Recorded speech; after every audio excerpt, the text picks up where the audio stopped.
안녕하세요. 더 리더 책 읽어주는 남자의 BJ 시골버스입니다.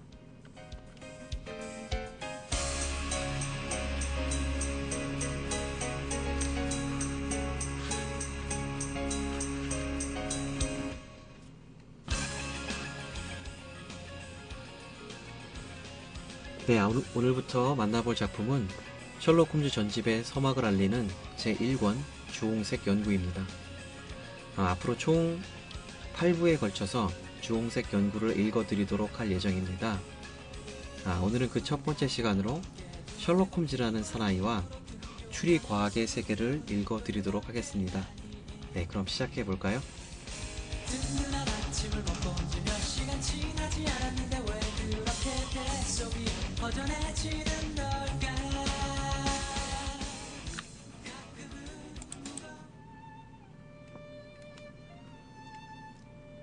제1부 육군 군의관 출신 존 H. 왓슨 박사의 회고록 재판 1. 셜록 홈즈라는 사나이 1878년 런던 대학에서 의학 박사 학위를 받은 나는 군의관 과정을 밟기 위해 네틀리로 갔다. 그곳에서 규정된 교육을 마친 후 노썸버랜드 제5 퓨질리어 보병연대의 부분의관으로 정식 임명되었다. 내가 현지에 도착하기 전 제2차 영국 아프가니스탄 전쟁이 발발하는 바람에 당시 인도에 주둔하고 있던 이 연대는 적진 깊숙이 공격해 들어간 상태였다. 봄베이 항구에 도착하자마자 그 사실을 알게 된 나는 같은 처지의 장교들과 함께 길을 재촉하여 무사히 칸다할에 도착했고 내 연대를 만나 새로운 임무를 맡게 되었다. 이 전쟁으로 많은 사람이 승진을 하고 명예를 얻었지만 나는 연거푸 재난과 마주쳐야 했다. 나는 연대에서 전출되어 버크셔 연대로 배속되었고 이후 운명이 걸린 마이완드 전투에 참전했다. 그 전투에서 탄환이 어깨를 관통해 뼈가 으스러지고 동맥까지 다치는 치명적인 부상을 입었다. 전령을 맡고 있던 부하 머리에 헌신과 용기가 없었다면 나는 잔인한 적의 수중에 사로잡혔을 게 분명하다. 머리는 나를 진말이 믿고 무사히 영국군 진지까지 데려갔다. 나는 오래도록 고통이 시달리는 바람에 몸이 약해진 상태였고 수많은 부상병과 함께 페샤와르에 있는 후방 병원으로 보내졌다. 그곳에서 치료를 받은 뒤 병원 안을 걸어 다니고 베란다에 나가 일광욕도 할 정도로 회복되었는데 운수산업계도 이번에는 인도의 저주받을 병인 장티푸스에 걸리고 말았다. 그 후로부터 몇 달 동안 사경을 헤매다가 가까스로 의식을 찾은 나는 조금씩 건강을 회복하기 시작했다. 그러나 너무나도 쇠약해진 탓에 의무대에서는 하루라도 속히 나를 영국으로 소환하기로 결정했다. 수송선 오론테스호에 실린 나는 한 달간의 항해 끝에 포츠머스 항구에 도착했다.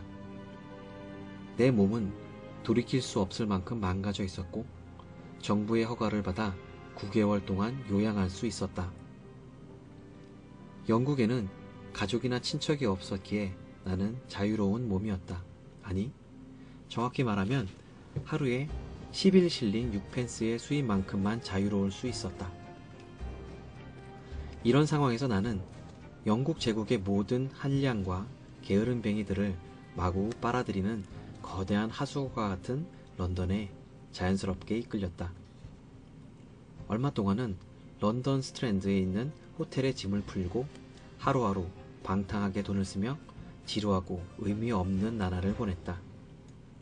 이내 주머니가 가벼워졌음을 자각한 나는 이 대도시를 떠나 시골로 갈 것인지 아니면 무의미하고도 방탕한 생활 방식을 바꿀 것인지 선택해야 했다. 후자를 선택한 나는 호텔을 떠나 좀 더 소박하고 싼 곳으로 거처를 옮기기로 했다. 호텔을 떠나기로 결심한 나는 그날 크라이티어이언 바에 서 있던 내 어깨를 누군가가 두드렸다. 세인트 바솔로뮤 병원에 근무할 때 내 수술 조수였던 스탠퍼드라는 청년이었다. 넓은 런던 시내 한복판에서 아는 사람과 마주치는 것은 의외로 사람에겐 여간 반가운 일이 아닐 수 없다. 예전엔 스탠퍼드와 친한 사이가 아니었지만 지금은 말할 수 없는 반가움으로 그를 맞을 수밖에 없었다. 스탠퍼드 역시 즐거운 표정으로 나를 맞이했다. 넘치는 기쁨을 주체하지 못한 나는 그에게 홀번 레스토랑에서 점심 식사를 하자고 제안했고 함께 핸섬 마차를 타고 이동했다. 왓슨 선생님, 요즘 무슨 일이라도 있으십니까? 몸은 수수관처럼 마른 얼굴에 손은 까맣게 탔으니 말입니다. 마차가 런던의 번화가를 달리고 있을 때 스탠퍼드는 잠옷 걱정스러운 얼굴로 물었다. 나는 그동안의 사건들을 간단히 들려주려고 했지만 이야기가 채 끝나기도 전에 목적지인 식당에 도착했다. 거참 안 됐군요. 스탠퍼드는 불운한 내 이야기를 듣고 안타까워하며 말했다. 그래 지금은 어떻게 지내십니까? 하숙집을 찾고 있다네. 내가 대답했다. 적당한 가격에 빌릴 수 있는 편안한 집 말이야.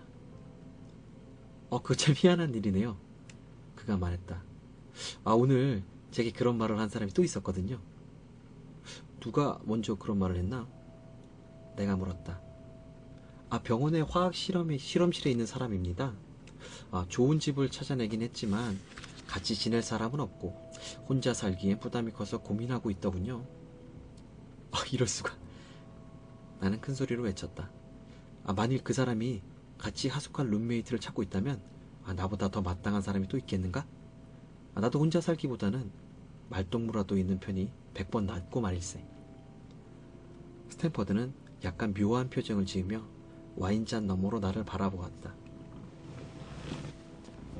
선생님은 아직 셜록 홈즈라는 사람을 몰라서 그렇습니다. 함께 살다 보면 아마 넌더리가 날지도 몰라요. 특별히 문제라도 있는 사람인가? 아니요.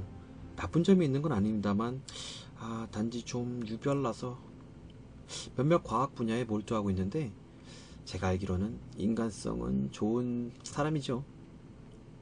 의대생인가? 내가 물었다. 아니요. 무슨 연구를 하고 있는지 저도 알 수가 없습니다만 해부학 지식이 깊고 화학자로서도 인류급이지만 체계적인 의학 수업을 받은 적은 없다고 알고 있습니다. 일관성 없는 색다른 연구만을 골라 하는데 교수들도 놀랄 만큼 폭넓은 지식을 갖추고 있답니다. 뭘 하려는 건지 본인에게 물어본 적은 없나? 내가 물었다. 없습니다. 쉽게 속마음을 털어놓을 사람도 아니고요. 하기야 마음만 내킨다면 이야기도 곧잘 합니다만. 만나보고 싶군. 내가 말했다. 이와 함께 하숙하려면 학구적이고 조용한 사람이 좋긴 하지. 지금은 소란스러운 분위기를 견딜 만큼 내 몸이 성한 편이 아니거든. 그런 생활은 아프가니스탄에서 질리도록 겪었으니 말이야. 그래, 그 셜록 홈즈라는 사람은 어떻게 만날 수 있나? 지금쯤 아마 실험실에 가보면 있을 거예요. 그가 말했다. 몇 주씩이나 얼굴을 내밀지 않다가도 한번 나타났다 하면 온종일 처박혀서 꼼짝도 안 합니다. 괜찮으시다면 식사 끝나고 가보시죠. 그렇게 하지. 이 대답 이후 대화는 다른 쪽으로 흘러갔다.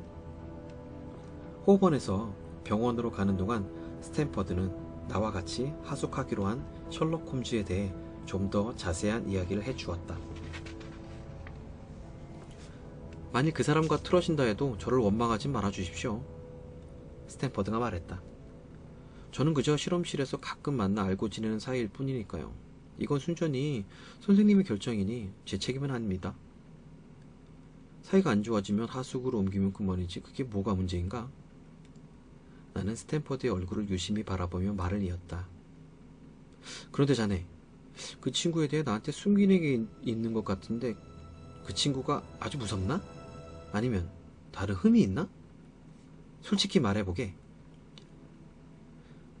표현할 수 없는 것을 표현하는 게 쉽지 않군요. 스탠퍼드가 웃으며 말했다. 홈즈는 제가 보기에 지나치게 과학적이에요. 냉혹할 정도로 말입니다. 그는 최근에 발견된 식물성 알칼로이드를 친구에게 망설임 없이 투여할 수도 있는 사람이죠. 악의가 아닌 단지 효과를 입증하기 위한 탐구 정신으로요.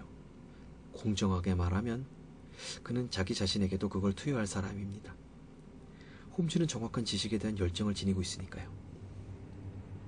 그건 좋은 거 아닌가? 그렇죠. 하지만 지나칠 때가 있습니다. 해부실에서 시체를 막대기로 두들겨 팬다면 지나친 게 확실하죠? 해부 시체를 두들겨 팬다고? 네. 죽은 후에 얼마나 심한 멍이 생기는지를 확인하기 위해서였죠. 제 두 눈으로 직접 봤습니다. 하지만 의대생이라고 하지 않았나? 네, 아니죠. 홈즈의 연구 목적이 무엇인지는 아무도 모릅니다. 하지만 이제 도착했으니 직접 확인하실 수 있을 겁니다. 스탠퍼드가 말하는 동안 우리는 좁은 길을 지나 그 큰 병원의 부속 건물로 통하는 작은 옆문으로 들어갔다. 나는 병원 내부가 이미 익숙했기에 따로 안내를 받을 필요도 없었다. 우리는 냉기가 도는 돌 계단을 올라 긴 복도를 지났다. 복도의 양쪽 옆은 하얗고 방문은 갈색이었다. 복도 끝엔 낮은 아치형 출입구가 있었고 그 안에 화학 실험실이 있었다. 천장이 높은 실험실 안에는 나란히 서 있거나 어질러진 약병으로 가득했다. 넓고 나지막한 탁자들이 이리저리 흩어져 있었고 실험대 위에는 증기류와 시험관, 푸른 불빛이 타오르는 분젠 가스램프 등이 어지럽게 놓여 있었다. 실내에 있는 사람은 학생 한 명뿐이었는데 안쪽 실험대 앞에서 허리를 구부린 자세로 실험에 몰두하고 있었다. 그러다가 우리의 인기척을 느끼고 뒤를 돌아본 그는 벌떡 일어나서 난데없이 환호성을 질렀다. 발견했소! 발견했단 말이오! 스탠퍼드에게 외친 그는 흥분해서 시험관을 들고 우리에게 달려왔다. 오직 헤모그로빈만 침전되는 시약을 발견해냈단 말이오. 금광맥 발견한 것보다 더 큰 기쁜 얼굴이었다. 셜록 홈즈 씨는? 이쪽은 의사이신 왓슨 선생님입니다. 스탠퍼드가 나를 홈즈에게 소개해 주었다. 반갑습니다. 셜록 홈즈는 다정하게 인사하며 나와 악수를 했다. 생각보다 소나기 힘이 셌다. 아프가니스탄에서 돌아오신 모양이군요. 그걸 어떻게 아셨습니까? 나는 깜짝 놀라며 물었다. 아니, 별것 아닙니다. 홈즈는 장난스럽게 웃으며 말했다. 그것보다는 헤모글로빈 말입니다. 이 발견의 의미를 아시죠? 화학적으로는 재미있는 발견이겠죠. 내가 대답했다. 하지만 실용적으로는... 아니, 잠깐. 이건 최근 들어 법의학상 가장 실용적인 발견입니다. 이것으로 핏자국을 정확하게 판별할 수 있으니까요. 자, 이리 와보세요. 홈즈는 내 옷소매를 잡아 끌어 자신이 작업하던 실험대로 데리고 갔다. 새 피가 필요합니다. 라고 말한 그는 송곳으로 자기 손가락을 찔러 나온 피 한 방울을 피펫에 떨어뜨렸다. 자, 이 피 한 방울을 1리터의 물에 넣어보겠습니다. 피를 섞었지만 보기에는 보통 물과 조금도 다를 바 없습니다. 혈액의 비율이 100만 분의 1도 안 될 테니까요. 하지만 이것만으로도 혈액 특유의 반응을 얻어낼 수 있습니다. 그렇게 말하면서 그는 용기에 흰 결정체를 조금 넣은 뒤 투명한 액체를 몇 방울 떨어뜨렸다. 그러자 순식간에 용기 속의 물은 붉은 젓갈색으로 변했고 유리 용기 밑바닥에 검붉은 침전물이 생겼다. 하하! 홈즈는 마치 어린아이가 새 장난감을 손에 쥐었을 때처럼 손뼉을 치며 좋아했다. 자, 어떻습니까? 무척 정밀한 검사처럼 보이는군요. 내가 말했다. 아름답습니다. 아름답고 말고요. 예전에 유창목 소지 검사는 번거롭기도 하고 불확실했습니다. 현미경 혈구 검사도 그렇고요. 더구나 현미경 검사는 혈액이 묻은 뒤 몇 시간만 지나도 쓸모가 없습니다. 그런데 내 검사법은 혈액이 새 것이든 오래된 것이든 동일한 반응을 볼 수 있습니다. 이 검출 방법이 좀 더 일찍 발견되었더라면 지금 세상에 활보하고 있는 수많은 범죄자는 오래전에 죗값을 치르고 있을 겁니다. 그렇겠군요. 내가 중얼거렸다. 범죄 사건에서는 늘 이 점이 문제가 됩니다. 사건이 발생한 지 몇 개월이 지난 후 한 남자가 살인 혐의를 받았다고 합시다. 용의자의 이불이나 의류를 조사해보니 갈색의 얼굴이 있습니다.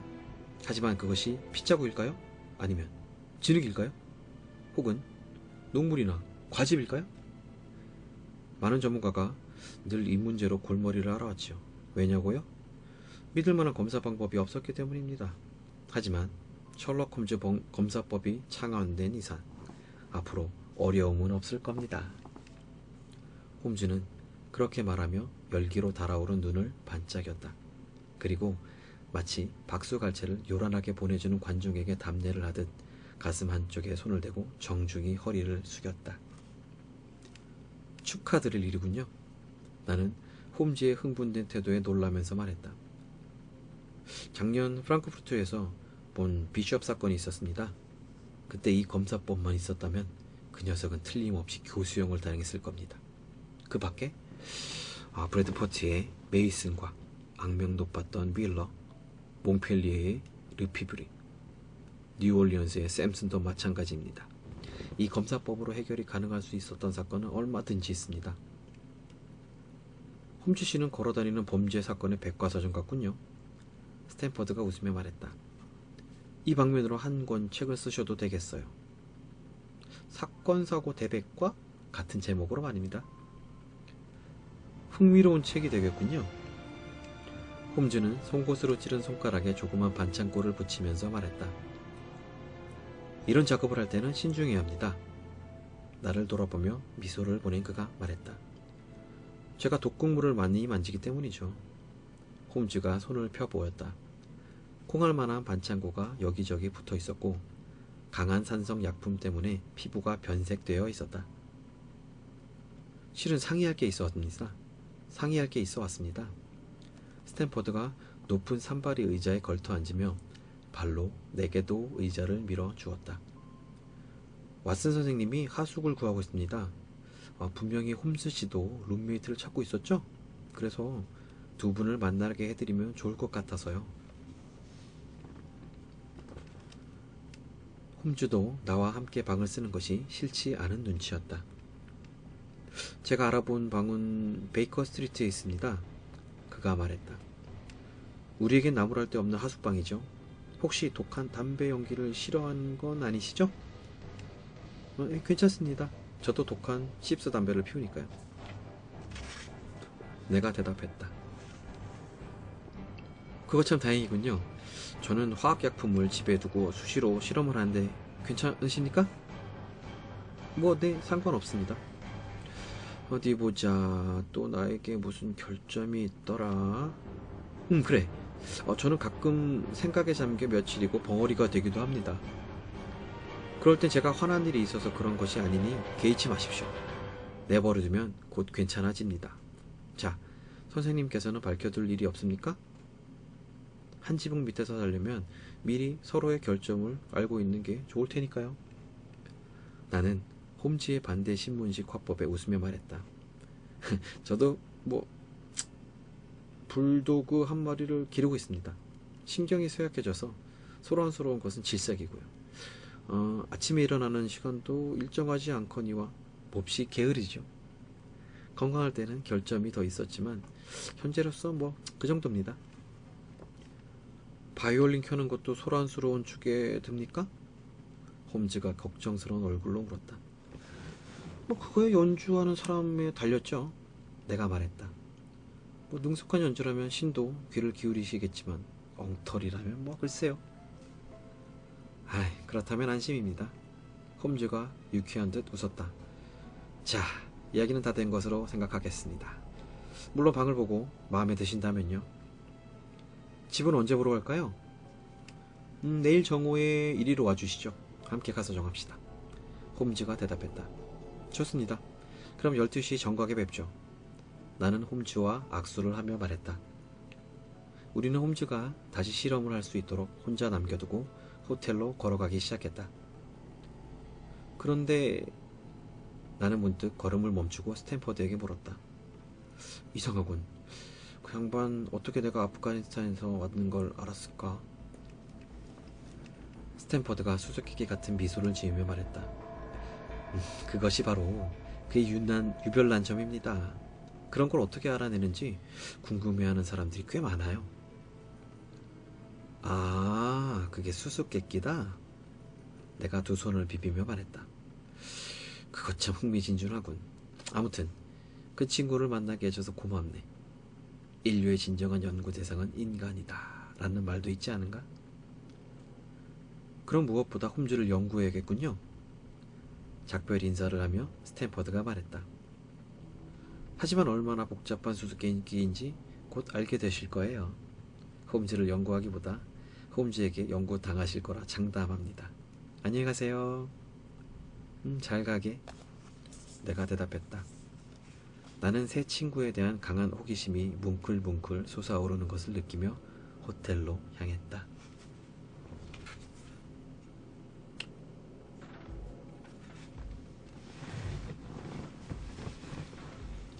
2. 추리과학의 세계. 다음날 우리는 약속한 시간에 만나 홈즈가 말한 베이커 스트리트 221 B번지의 하숙집을 둘러보았다. 아늑한 침실 2개와 통풍이 잘 되는 넓은 거실, 쾌적한 가구, 빛이 잘 드는 커다란 창문 2개가 있는 집이었다. 집은 흠잡을 데 없거니와 하숙비도 반씩 부담하면 저렴한 편이어서 우리는 그 자리에서 흥정을 마치고 계약해버렸다. 나는 그날 저녁 호텔에서 짐을 옮겨왔고 이튿날 아침에 홈즈 역시 대여섯 개의 상자와 커다란 가방 몇 개를 가져왔다. 이틀 동안은 짐을 풀며 살림살이를 진열하느라 정신없이 보냈고 짐 정리를 마친 후에야 차츰 새로운 환경에 적응하기 시작했다. 홈즈는 같이 살기에 신경이 쓰이는 사람은 아니었다. 조용하고 규칙적인 생활 습관을 지닌 사람이었다. 대개 밤 10시 전에 잠자리에 들었고 아침을 거르는 법이 없었으며 언제나 내가 일어나기도 전에 집을 나섰다. 때로는 병원에 있는 화학실험실에 틀어박혀 있거나 해부실에서 시간을 보내는 모양이었으나 때로는 멀리 교회로 산책을 나가기도 했다. 열띤 연구심에 불타 열정적으로 일하는가 하면 며칠 동안이나 거실 소파에 누워 온종일 한마디도 없이 손끝 하나 까딱하지 않을 때도 있었다. 그럴 때의 홈즈는 멍하니 꿈이라도 꾸는 듯한 눈이 되곤 했다. 만일 내가 홈즈의 깨끗하고 절제된 생활 습관을 알지 못했다면 그가 마약 중독이라도 된 게 아닌가 의심했을 정도였다. 몇 주가 흐르고 시간이 지날수록 홈즈가 어떤 사람이고 그의 삶의 목표가 무엇인가에 대한 나의 관심과 호기심은 깊어졌다. 셜록 홈즈 자체와 그 외모는 무심코 바라본 사람의 눈길도 끌 만큼 인상적이었다. 키는 1m 80cm가 넘었는데 깡마른 몸매 때문에 실제보다도 더 커 보였다. 날카롭게 쏘는 듯한 두 눈은 이따금 무기력해질 때면 몽롱한 눈빛으로 바뀌었다. 가느다란 매부리 코는 빈틈 없고 강한 인상을 주었고 각진 턱 역시 단호한 의지를 드러냈다. 그러나 그가 연약한 악기를 다룰 때면 늘 잉크나 화학약품으로 얼룩져 있는 두 손이 무척 섬세하게 움직이곤 했다. 이 남자가 얼마나 내 호기심을 자극했는지 그의 비밀을 알아내려 내가 얼마나 애썼는지를 안다면 독자들은 나를 참견하게 좋아하는 사람이라고 말할지도 모른다. 하지만 적어도 당시에 내 삶이 얼마나 목적 없이 흘러갔는지 내 관심을 끌만한 일이 얼마나 없었는지를 또한 알게 된다면 생각이 달라질 것이다. 내 몸은 완벽하게 좋은 날씨가 아니고서는 외출할 수 없는 상태였다. 또한 나와 연락을 주고받으며 일상의 단조로움을 달래줄 친구도 없었다. 상황이 이렇다 보니 나는 룸메이트에 관한 수수께끼에 빠져들어 이를 풀어내는데 많은 시간을 보냈다. 역시 홈즈는 의학을 공부하고 있지는 않았다.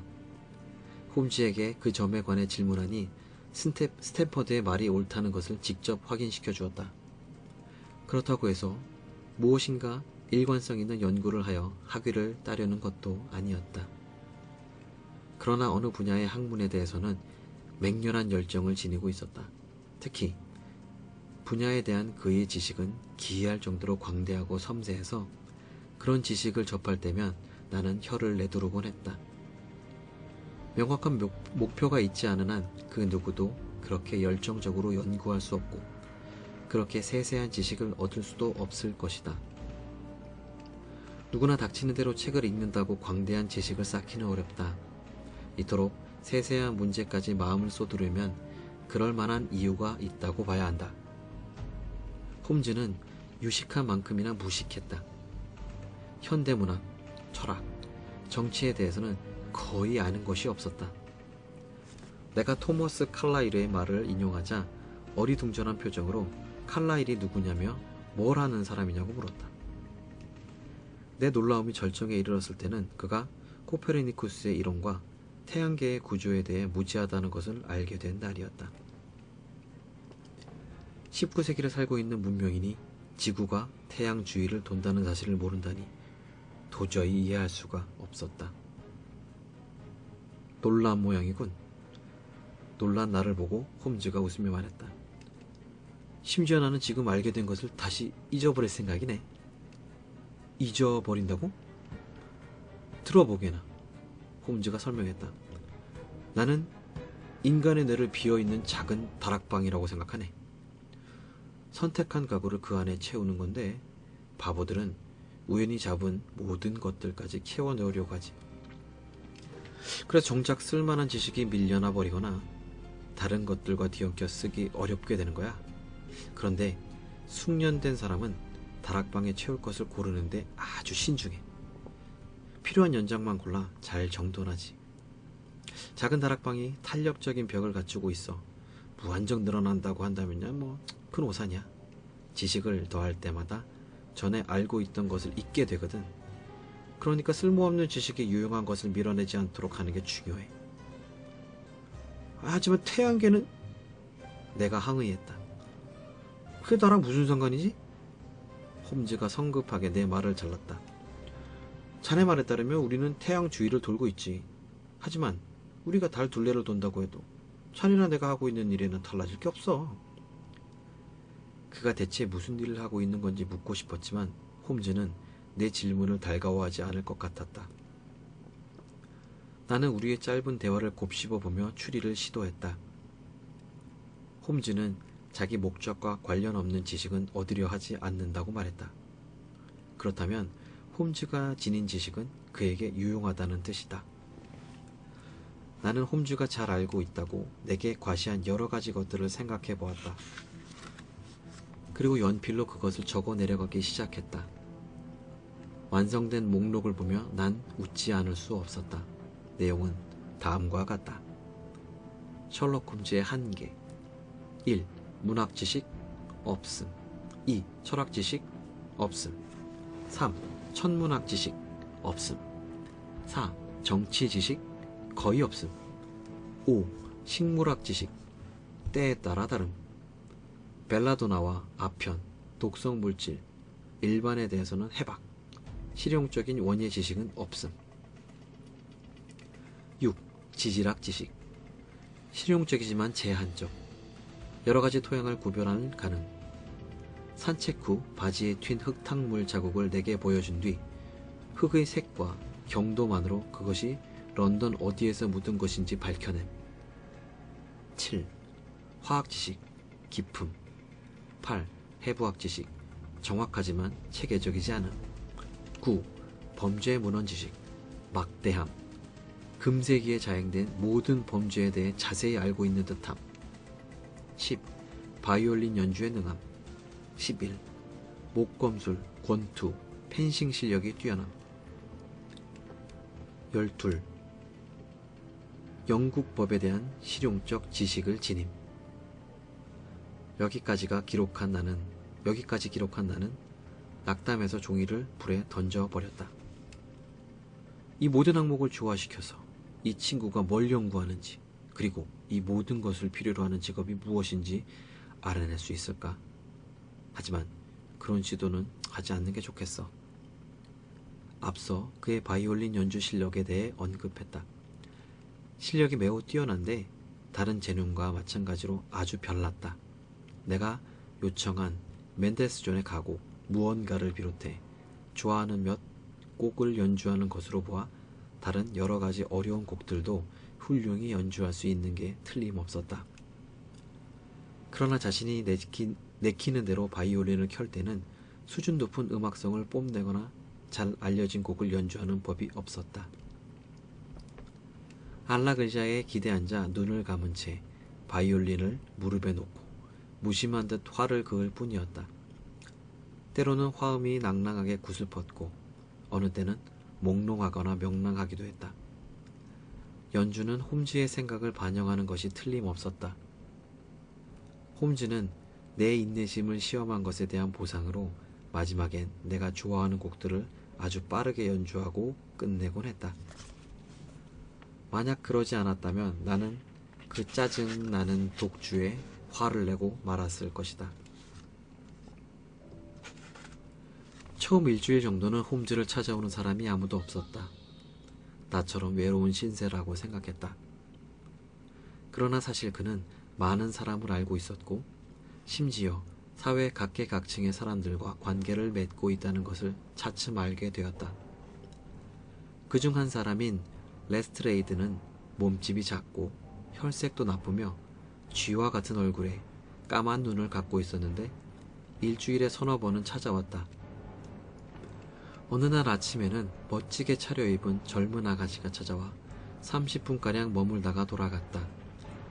그날 오후에는 유대인 행상인처럼 보이는 초라한 백발의 사람이 몹시 흥분한 상태로 찾아왔고 이어 발을 질질 끌며 걷는 노인이 방문했다. 언젠가는 백발 신사가 홈즈를 찾아오기도 했다. 벨벳 제복을 입은 기차역 짐꾼이 찾아온 적도 있었다. 이와 같이 정체를 알 수 없는 손님이 올 때마다 홈즈는 매번 거실을 독점하고 싶은 눈치여서 나는 늘 침실로 물러나야 했다. 홈즈는 이 일에 대해서는 번번이 미안하다는 말을 했다. 내 처지로는 거실을 사무실 대용으로 쓸 수밖에 없네. 이곳을 찾아오는 사람들은 내 고객이거든. 이 말을 들었을 때 그의 직업에 대한 단도직입적으로 질문할 수 있는 기회였지만 난 다시 소심하게 말을 삼켜야 했다. 홈즈가 숨기는 데는 분명한 이유가 있을 거라고 판단했지만 얼마 후 그가 자발적으로 밝힌 말을 듣고 보니 그건 또 아니었다. 지금도 기억하고 있지만 그날은 3월 4일이었다. 평상시보다 일찍 일어난 나는 홈즈가 아침 식사를 마치지 못했다는 것을 알게 되었다. 하숙집 여주인은 내가 늘 늦게 일어나는 것을 잘 알고 있어서 식탁 위에 내 몫의 아침 식사와 커피를 준비해 놓지 않은 상태였다. 나는 약간 신경질을 내며 배를 눌러 여주인을 불러서는 내 식사도 가져오라고 퉁명스럽게 일렀다. 그리고 토스트를 먹고 있던 홈즈를 곁눈질로 보며 시간을 때우기 위해 식탁 위에 있던 잡지를 뒤적거렸다. 연필로 표시가 되어 있는 어느 글의 제목에 자연스레 눈길이 갔다. 생명의 책이라는 다소 거창한 제목의 글이었다. 주위의 모든 현상을 정확하고 체계적으로 관찰함으로써 얼마나 많은 것을 배울 수 있는지 제시하는 내용이었다. 날카롭지만 한편으로는 황당한 논리였다. 추리 과정이 구체적이고도 광렬했지만 결론은 억지와 과장이 섞인 것처럼 보였다. 필자는 얼굴의 근육이 약간 일그러지거나 시선이 번쩍 움직이는 것과 같은 순간적인 표정 변화로도 인간의 마음속 깊은 곳을 읽을 수 있다고 주장했다. 그 글에 따르면 관찰과 분석 훈련을 한 사람을 속이는 것은 불가능했다. 그가 내린 결론은 유클리드의 정리만큼 깔끔하고 오류가 없다고 믿고 있었다. 또한 별 지식이 없는 사람에게는 그의 결론이 아주 놀랍기 때문이다. 그가 어떻게 이런 결론에 다다랐는지 가르쳐 주지 않는다면 사람들은 그가 점쟁이인 줄 알 거라는 내용이었다. 그는 다음과 같은 주장을 내세우고 있었다. 만사를 체계적으로 관리하는 논리학자라면 대서양이나 나이아가라 폭포에 대해 보거나 듣는 일 없이 한 방울의 물을 보고서도 그 존재의 가능성을 추리할 수 있다. 그것과 마찬가지로 인생이란 하나의 큰 쇠사슬과 같은 것이어서 고리 하나만 보아도 전체를 포착할 수 있는 것이다. 다른 여러 학문과 마찬가지로 추리 분석의 학문은 끈질긴 연구를 통해서야 비로소 습득할 수 있는데 어떤 인간도 완벽의 경지에 이를 만큼 수명이 길지는 않다. 연구자는 인간의 마음을 짐작해낸다는 가장 어려운 문제를 다루기 전에 우선 기초적인 문제부터 배워나가야 한다. 누구를 만나면 한눈에 그 사람의 경력이나 현재의 직업을 판별하는 연습을 하라. 이러한 훈련은 다소 어리석어 보일지 모르지만 이를 통해 예리한 관찰력을 갖게 되고 어디에 차간에 무엇을 보아야 하는지 터득하게 된다. 사람의 손톱, 외투 소매, 구두, 바지 무릎, 엄지와 검지에 박힌 굳은 살, 표정 등을 종합해서 직업을 알아내지 못하는 것은 말이 되지 않는 일이다.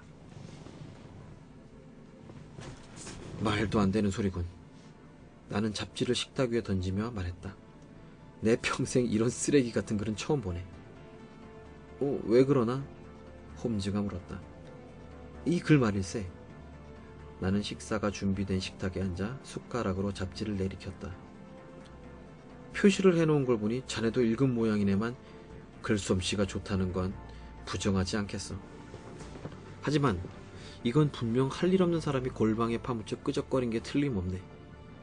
이런 이론이 통할 리가 있겠나? 내 생각 같아서는 이 글을 쓴 자를 지하철 3등 칸에 밀어넣고 차 안의 승객들 직업을 차례로 맞춰보라고 하고 싶네. 맞히지 못한다는 쪽에 돈을 걸지.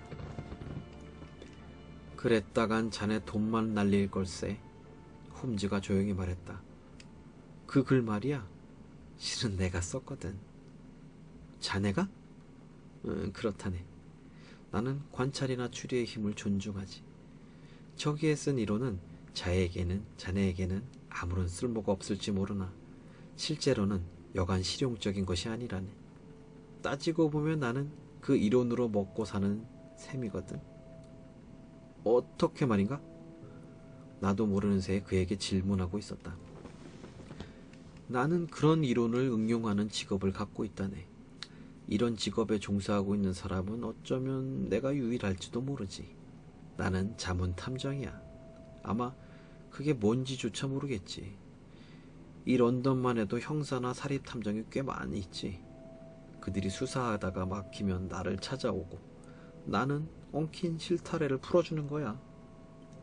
그들이 모든 증거를 내게 말해주면 나는 범죄 역사에 관한 지식을 살려 실마리를 잡아줄 수 있다네. 대부분 범죄 사건에는 가족적 유사성이 있어 만약 1000개의 범죄에 대해 자세히 알고 있다면 1001개 범죄도 쉽게 풀 수 있지 않겠는가? 레스트레이드도 실은 유명한 형사라네.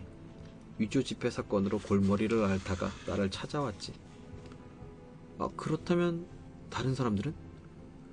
대개 사설조사기관의 소개로 찾아온다네. 모두가 나름대로 걱정거리를 가지고 있지. 그것을 해결하려고 애쓰고 있고 나는 상대방의 이야기를 듣고 상대방이 내 의견에 따라 문제를 해결하면 사례비를 챙기는 거라네. 그렇다면 자네는 이 방에서 한 발자국도 나가지 않고서도 사건을 목격한 본인조차 풀 수 없는 의문을 풀 수 있단 말인가? 물론이지. 그런 일에 관해서 나는 일종의 직감을 갖고 있다네. 그야 때에 따라서 복잡한 사건도 있기 마련이지. 그럴 땐 내가 돌아다니면서 직접 살펴보기도 한다네. 말하자면 나에게는 사건에 적용시킬 수 있는 지식이 있어. 사건을 해결하는데 이용할 수 있다는 거야. 자네는 이 잡지에 나와 있는 추리의 원칙을 잠꼬대 같은 소리라고 했지만 그 원칙이야말로 내가 이 일을 하는데 아주 유용하게 쓰인다네. 관찰은 내 제2의 천성이야. 우리가 처음 만났을 때 내가 자네에게 아프가니스탄에서 돌아왔느냐고 말했더니 놀라지 않았나? 누구에게서 들었겠지. 천만에 내 추리의 힘으로 자네가 아프가니스탄에서 왔다는 것을 알아챈 걸세. 오랜 습관 덕분에 번갯불에 콩 볶듯 순식간에 결론이 나오고 말았지. 그 추리의 순서로 풀어보면 이렇게 된다네. 이 신사는 의사 같은데 군인과 같은 분위기를 풍기는 것을 보아 군의관이야. 얼굴과 손이 검게 탔지만 와인셔츠 소매 밑의 손목은 흰 것으로 보아 원래 검은 건 아니니 열대지방에서 돌아온 지 얼마 되지 않았어. 얼굴이 헬쑥한 걸로 보아 어려운 환경에서 중병을 앓은 모양이야. 팔의 움직임이 딱딱하고 부자연스러운 걸 보니 왼팔에 부상을 입었고, 영국의 군의관이 열대지방에서 부상을 입을 정도의 격전지를 글쎄 어딜까. 뻔하군. 아프가니스탄이야. 이상의 추리에 단 1초도 걸리지 않았네. 그래서 결론을 한마디로 이야기한 거였는데 자네는 토끼 눈이 됐지. 설명을 듣고 보니 정말 간단하군. 나는 미소를 지으며 말했다. 자네는 마치 에드거 앨런 포의 작품에 등장하는 뒤팽 탐정 같군 그래. 그런 인물이 실제로 존재하리라고는 생각지도 못했는걸. 홈즈는 벌떡 일어서며 파이프에 불을 댕겼다. 자네는 나를 칭찬해줄 생각으로 뒤팽을 끄집어냈겠지만 내가 보기에 뒤팽은 한참 모자란 친구라네. 15분 동안이나 조용히 있다가 갑자기 말을 던져 친구들의 생각을 방해하는 수법은 아주 과시적이고 천박하지. 어느 정도 분석에 재능이 있긴 하지만 비범한 인물이라고는 생각하지 않네. 포어는 비범하다고 생각했겠지만 말이야. 프랑스의 추리작가 가보리오의 작품도 읽었겠군. 거기서 나오는 르코크라면 명탐정이라고 할 수 있겠지? 홈즈는 콧방귀를 뀌었다. 르코크 같은 건 장님 코끼리 말하기야. 봐주기도 괴로워. 홈즈가 성난 어조로 말했다. 한 가지 인정할 만한 게 있다면 열정적이라는 점이지. 하여간 그 책은 도저히 눈뜨고 볼 수가 없어. 입을 열지 않은 용의자의 신원 조사가 고작이지 않은가. 나라면 하루로 족한 일을 르코크 선생은 반년이나 허둥거리더군. 그 책은 탐정으로서 해서는 안 되는 일에 대해서 가르치는 교과서라면 도움이 될 걸세. 나는 내가 좋아하는 두 인물이 홈즈에 의해 무례하게 다루어지는 것을 보고 화가 치밀었다. 나는 창가로 가서 분주한 거리를 내다보며 생각했다. 이 친구가 머리는 좋을지 몰라도 자만심은 정말 지나치고. 요즘은 범죄도 없고 범죄자도 없다네. 홈즈는 혼잣말처럼 투덜거렸다. 그런 마당에 좋은 두뇌를 갖고 있어봤자 무슨 소용이 있겠는가 말이야. 내겐 분명 뛰어난 두뇌가 있네. 과거와 현재를 통틀어 범죄 수사에 있어 나만큼 연구를 하고 또 타고난 재능을 부릴 수 있는 사람은 아무도 없단 말일세. 그런데 나와 같은 탐정을 필요로 하는 사건은 일어나지 않으니 이를 어쩌면 좋겠나. 기껏해야 경시청의 돌대가리 수준에 맞는 동기가 뻔하고 서툰 범죄뿐이지 않나. 나는 홈즈의 기고만장한 이야기에 더욱 화가 났기에 화제를 돌려야겠다고 생각했다. 저 남자는 뭘 찾고 있는 걸까? 나는 길 건너에 우람한 사람을 가리키며 물었다. 검소한 차림의 그 남자는 천천히 걸어 내려오며 건물 번지수를 살피고 있었다. 손에 푸른 서류 봉투를 들고 있는 것으로 보아 그걸 배달하러 가려는 모양이었다. 저 해병대 출신 하사관 말인가? 홈즈가 창밖을 내다보며 말했다. 또 큰 소리군. 나는 속으로 중얼거렸다. 넘겨 짚어봤자 내가 확인할 길이 없으니 저런 소리를 하는 거겠지. 그러는 동안에 우리가 지켜보고 있던 남자는 우리 쪽의 집 번호를 확인하고는 젠 걸음으로 길을 걸어왔다. 곧이어 아래층에서 노크 소리가 나고 굵직한 목소리가 들리더니 쿵쿵 계단을 올라오는 육중한 발소리가 들려왔다. 셜록 홈즈 씨에게 전해드리랍니다. 방 안에 들어선 그가 홈즈에게 봉투를 내밀었다. 지금이야말로 홈즈의 콧대를 꺾어줄 기회였다. 홈즈는 일이 이렇게 될 줄도 모르고 멋대로 짓거렸을 테니까 말이다. 실례가 안 된다면 무슨 일을 하시는지 알 수 있을까요? 나는 잠옷 부드러운 목소리로 물었다. 퇴역군인 조합의 심부름꾼입니다. 만 남자가 퉁명스레 대답했다. 죄복은 수선 중입니다. 나는 심술궂게 홈즈를 바라보며 물었다. 그럼 그전에는 무엇을 했습니까? 하사관이었습니다.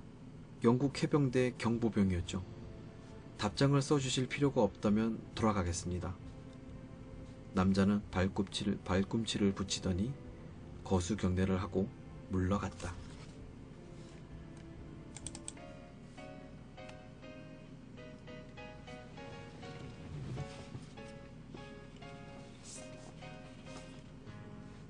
네, 주홍색 연구 그 첫 번째 시간이었습니다.